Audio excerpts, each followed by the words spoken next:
for Love, back in 1990, it would have been the early 1999, had Lieberman and Cheney debating, and somehow, out of that debate, Cheney came off looking like he was pro-gay, which just chapped parts of me. And it bothered me because he made these statements that sounded sort of pro-gay, but they weren't. When you peeled them back, they were the same sort of we have to be tolerant kind of thing. And the whole while you're thinking he's got a gay daughter. And what would it feel like to be the gay daughter listening to your father take this measly, weaselly path down answering these questions so that the Democrat who actually had a fairly decent gay credentials looked like the homophobe. And it just upset me. And I thought, so what would it feel like to be the daughter? And that inspired one of the characters in the book who has a politically ambitious father, and he has tracked her into working for him. And he has her in a perfect cage. And so it's about how she gets out of her cage. May I have a follow-up? Mm-hmm. Do you have more stories? You can tell what you did for a living. I love it. Stories and you have time to tell, or you sometimes think, oh my God, what am I going to write now? I go both. Sometimes I'll have two really good ideas and I have to decide which I'm going to do first.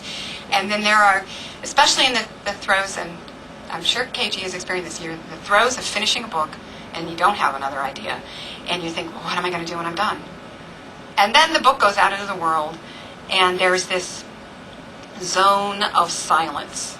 The book ships out, you know it's on the distributors, and you see, bing, it's available at Amazon, and there's this silence.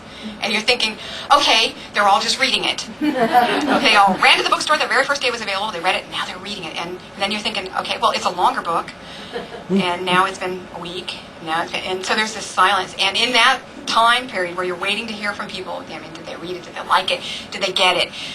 You're thinking, I have no ideas. Everything I do is crud, and nothing will ever come to me again, nothing will ever work, and so you go through this real depressed cycle, and then you start to hear from people that they read it, or it's not that they liked it, but more that they read and appreciated, or want to tell you something about it, that when they read it, what it meant to them. Like I've heard from people about the short story, the Cowboys and Kisses short story, because it didn't end the way people expected. But that tells me they were engaged in that story, and their reaction is an interesting, reaction. And I love hearing from not, I almost said kids, I don't mean kids, from young women. I'm very careful about how I reply to somebody who identifies as being under the age of 16. But to hear from a young woman who's picked up one of my books at the library or whatever, is a beautiful thing. But that moment, that range of silence where you're just thinking, I have no more ideas, nothing more to say. And then a character just walks across the desk in front of you, or an idea, or a newspaper story, or I don't know what I thought. I came up with the glacier as an example to someone else about how you develop character. I just said, well, okay, what if you had an expert in something, what are two things that are really far apart? Okay, tropics and cold weather. Somebody who knows something about cold weather and is living in the tropics. Why? And answering all the questions that come out of answering that first question, why, is how you develop character. And so that has turned into an idea for a good story for me. Let's go all the way back in the book. Would you mind mentioning a few of your favorite titles? My favorite titles? You're going to make me pick between my children? It's hard. And I was talking to Judy on the way over that's Judy. She gave me a lift here, and that was a marvelous thing. I've got enough books now that I can say, if a reader tells me they like this book, then I can pick 4 others that I know they will like. And if they say they liked that book, I can pick things. But if they say they didn't like a book, like maybe Next Time was one she just couldn't get into for whatever reason. And I can say, well, then you would probably like this group and maybe not these as much. And it just has to do with the way they're structured and the way they're laid out. They're just different. So it's hard to pick.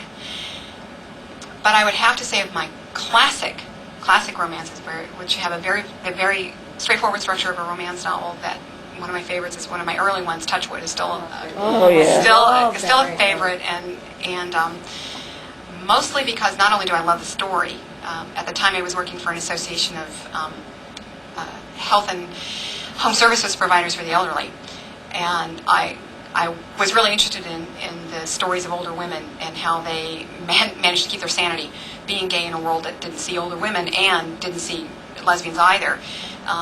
And how a young woman could look at someone like that and just not see her as a whole person yet. And then over time comes to see her as a whole person and realizes, oh, well, not only is she an old person, she's a really great older woman, and I really actually am very attracted to her. So I really liked that, but it was also the first time I got a print review for one of my books, and that was a very validating experience. And I felt, oh, I might be a writer after all, because it was only my second novel. So there's Touchwood. I would have to say Painted Moon. I'm very fond of Wild Things, mostly because I love talking about Eleanor the Aquitaine. Substitute for Love is another favorite. That's the one based on Mary Cheney and what an asset she is to the lesbian community. She's done so much for us.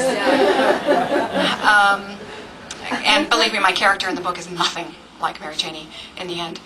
And recently, well, if you like libraries, there's 1 Degree Separation. It's about librarian. Finders Keepers is a very personal story, since the character is going through a major change in her life, just deciding if she doesn't change her ways, she's going to die young and not be healthy, and she's not going to get the things she wants out of life if she doesn't turn her life around. And that was a very personal story for me too. So I love the story. I also played a little bit with that story. I played with Xena and Gabrielle a little bit, because you expect one thing from Tall, Dark, and Beautiful, and it turns out she's a wounded person, as we know Xena to be, but she's wounded for very different reasons. And so I really like the story and the exploration of beauty and what people think beautiful is, and how the beautiful woman has paid a huge price for her beauty, and the discussion that comes from the characters is what beauty is all about. Ultimately, all women are beautiful. Between the mother and the daughter, I mean, the reason why she climbed that mountain is because the mother was behind her saying you can't do it. You can't do it. You'll never climb this mountain. You can't save yourself. You can't do it. And she did it to show her mom that she could. I gave you a standing ovation. And all the wrong places, I almost fell off the treadmill, but it's okay. It's okay. Good. I don't want to hurt you, Sherry. Great workout. Good workout. So those are some of my favorites. I like all my books for different reasons. It's really hard to choose between them, and it really comes down to the kind of story you like. I think there's something for everybody. You learn this lesson: you cannot please all of the readers all the time. It's impossible. Give it up. All you can do is to not displease somebody so strongly that they won't read your next book, and give that one a try. So.